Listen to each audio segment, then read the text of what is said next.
when you did that, did you feel at all that you're invincible, or did you have it in the back of your head that you probably have something coming now? I'm gonna be real. It's like when you fire your first shot. When I first shot somebody on the street, how you feel invisible? You feel like you could keep on shooting. I got shot 8 times. And that's when I was like, oh, nah, I gotta calm down. You got shot 8 times? Yeah, you know what I'm saying? You see the back of my neck? Oh, you got shot in the face? Yeah, I don't tell them. How old were you when this happened? Matter of fact, you the only person who know about this. Well, now there's gonna be a whole lot of people that know about this. You don't see it? Yeah. Yeah, all this is reconstructed. How old were you when that happened? I was this in 22. This in 22, 21. My son just was born. Yeah, I was what's that? 18, 19, something like around there. Well, break down, something what took place. I'm gonna be honest, I was selling heroin. Yeah.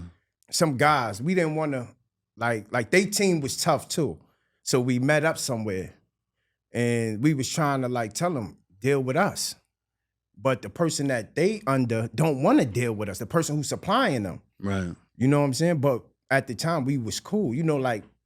This is my block, the next block is they block.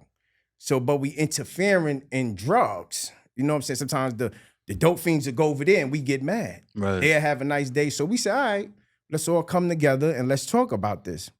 Which ended up, I got shot up and my boy got hit next, a little bit to his heart. He made it though. And it was my fault.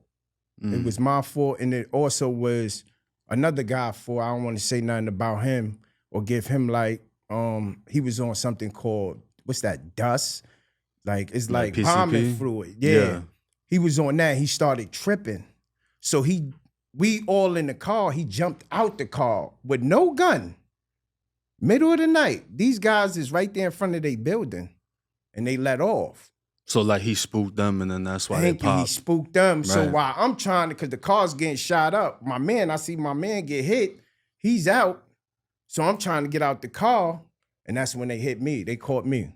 Was it pure adrenaline, or were you feeling what was happening? I'm going to be honest. That moment, the first thing I thought about was my son. I just had a son. Right. My son was 2 months. When you're in that position, I was more trying to save myself. Cause you start feeling the blood and, and you going in and out. I could hear people, but it's my vision and everything was blurred. So when I went out and I woke up in the bed, I stayed in the hospital for probably 6-7 months. Damn. Yeah, off of that. My whole face, I had how I'm gonna say, a cage all in my mouth, all types. It was crazy and it hurt. You know what I'm saying? To see what my moms was going through. Cause I love my moms, you know what I'm saying? And I'm the oldest, and I got sisters, you know what I'm saying? And my little brother passed. He didn't pass then, but my little brother, he was probably 5-6 years old. Right. So I was the dependency, I was making money, I was the sacrificial lamb. So for me to leave is that's what I was thinking.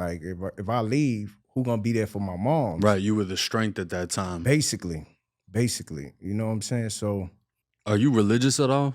Growing up, I believe that we all one. Mm-hmm. You know what I'm saying? I don't try to put a name on it no more. Right. Like some people put Jesus or it's energy. You know what I'm saying? It's everything. That's how I view things right now. Do I pray? I pray every time I enter the shower. Being that you were in a situation so close to death, did it humble you in any way, or because of the age and the fact that you survived, did it just turn you up even more? It turned me up more. Mm. I'm gonna be honest. It turned me up more, but I ain't gonna say in the right way, but it just made me more strategic in the streets. Because timeline-wise, this is after the juvenile bid. Huh? This is after. So I just came home. You already did the juvie time. And I'm going to be honest with you, when I got out of prison, all that shit did was crank me up. Yeah. You know what I mean? It didn't humble me. It didn't, I forgot that I was locked up maybe 2 months after I got out. Yeah, that's why I did so many years in prison, because I never, to this time right here, me coming home off this bed, I never stood home longer than probably 3 months. Damn. I spent all my teens, all my 20s, 30s. I came home 39. So just think about that. And I haven't been home since around 14 to 39. No longer than 3 months. That's crazy. That's crazy. You get hit up. How long is it after you heal until you find yourself back locked up?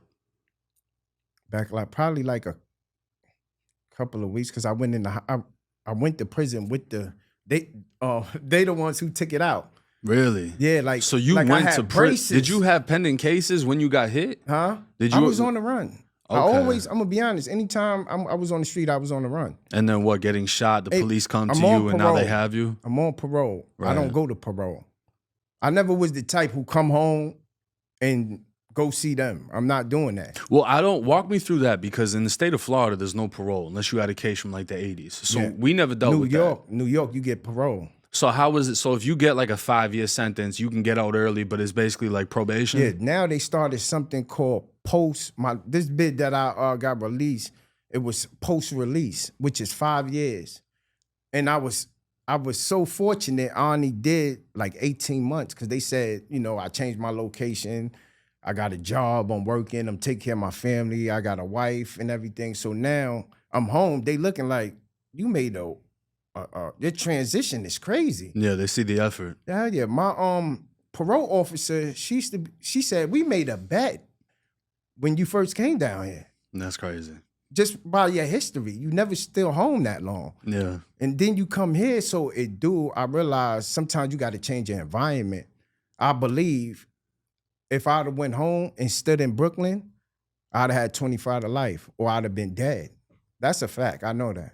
What was the longest stretch you ever did at one time? The longest stretch I ever did was, I always get like 10 flats, was 10. Did the 5, I did 10. Off of 10, I did, I think 8. And then this one, I did 10. What's up, everybody? It's 1090 Jake. I'm rocking with y'all and y'all rocking with me, and I've read y'all's comments. Y'all want interviews in their entirety. So I've created a membership program for my YouTube channel. If you sign up, not only will you get exclusive access to the full interviews in their entirety, you'll also get official badges that will be seen in the comments section, just showing how much you rock with the channel. So if that sounds like something you'd like, I'm going to have the link to join the membership pinned in the comments section of the interview clips. I'll also have a post on my community page. If you're rocking with me like I'm rocking with y'all, go ahead and sign up.